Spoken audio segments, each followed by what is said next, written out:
নমস্কার বন্ধুরা, আমি চৈতালি আবার এসে গেছি আমার রান্নাঘরে নতুন একটা রেসিপি নিয়ে। আজকে রান্না করবো, দেখো, কচু পাতা।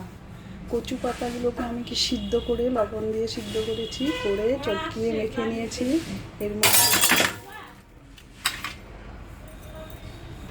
নমস্কার বন্ধুরা, আমি চৈতালি আবার এসে গেছি আমার রান্নাঘরে নতুন একটা রেসিপি নিয়ে। আজকে রান্না করব, দেখো, কচু পাতা।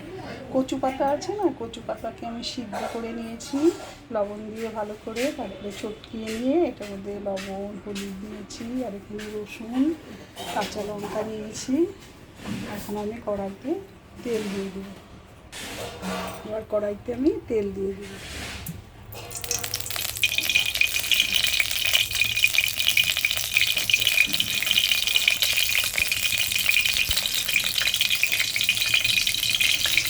তারপরে দুটো শুকনো লঙ্কা কালো জিরে সম্বার দিয়ে দিলাম।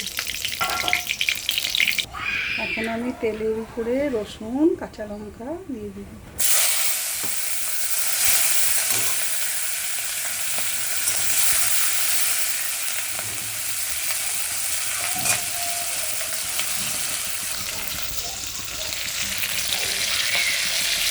এবার আমি শাকটা দিয়ে দেবো।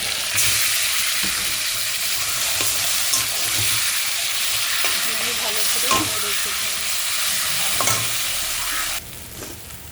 আমার কচু শাকটা হয়ে গেছে। তোমাদের যদি ভালো লেগে থাকে তাহলে লাইক শেয়ার সাবস্ক্রাইব করে দিও, আমার পাশে থেকো। আবার দেখা হচ্ছে অন্য কোনো ভিডিওতে।